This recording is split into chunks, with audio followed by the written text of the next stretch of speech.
Hey, welcome! Today we are diving headfirst into the absolutely beautiful and award-winning board game Wingspan.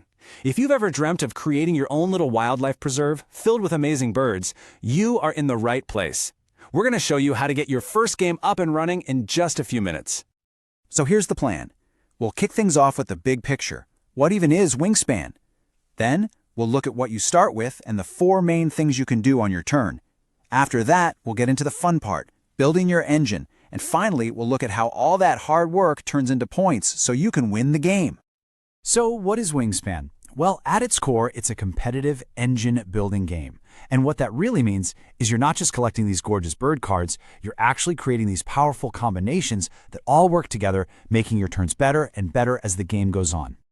Your goal is pretty straightforward and, honestly, just really pleasant. You're a bird lover, trying to bring the coolest, most impressive birds to your personal wildlife preserves. Simple as that.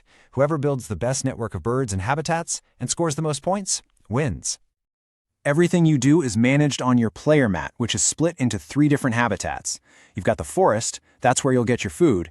You've got the grassland, which is where you'll lay eggs, and then you have the wetlands, which is how you'll draw more bird cards and expand that collection. Okay, so how do you actually start building this amazing little ecosystem? Well, the game gives every player a really nice set of tools right from the get-go. Let's check out what you get at the very beginning. At the start of the game, everyone gets their own player mat and 8 of these little wooden action cubes. These are basically your turns. You also get a starting hand of 5 bird cards, 1 of each of the 5 food types, and 2 secret bonus cards, which are like your personal endgame goals. This is your starter kit. And right away, the game throws a really important decision at you.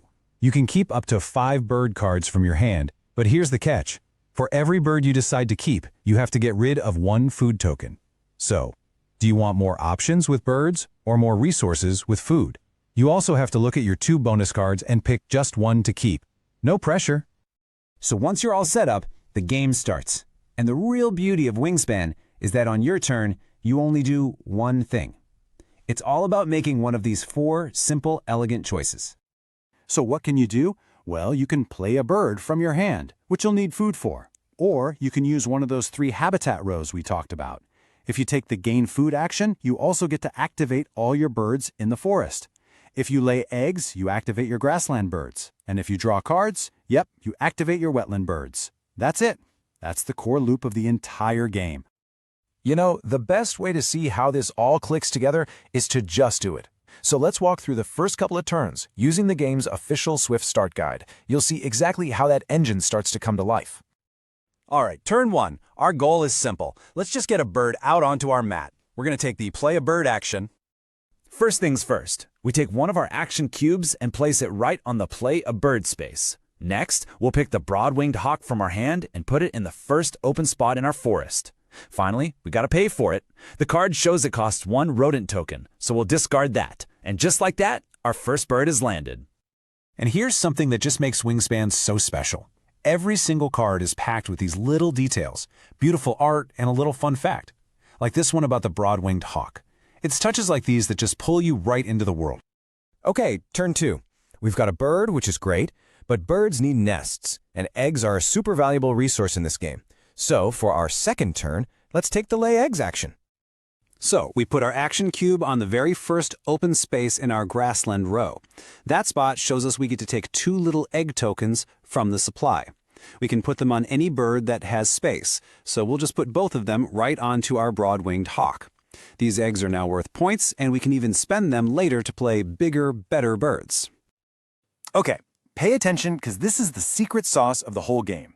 Whenever you take an action in a habitat, like getting food or laying eggs, you then get to activate the special brown powers of every single bird in that row, and you always do it from right to left. This is your engine. The more birds you add, the more stuff you get to do with a single action. It's awesome.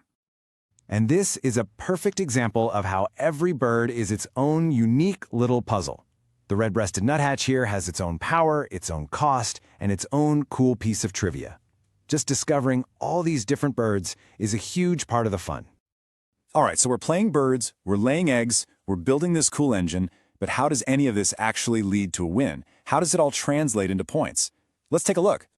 At the end of the day, after 4 rounds, the player with the most points is the winner. But where do those points actually come from? Well, it's not just one thing. There are a whole bunch of different ways to score, which means there are lots of paths to victory. Scoring is broken down into 6 main categories. You get points that are printed right on your bird cards, you get points from that secret bonus card you picked at the start, and you get points for competing on the public goals each round.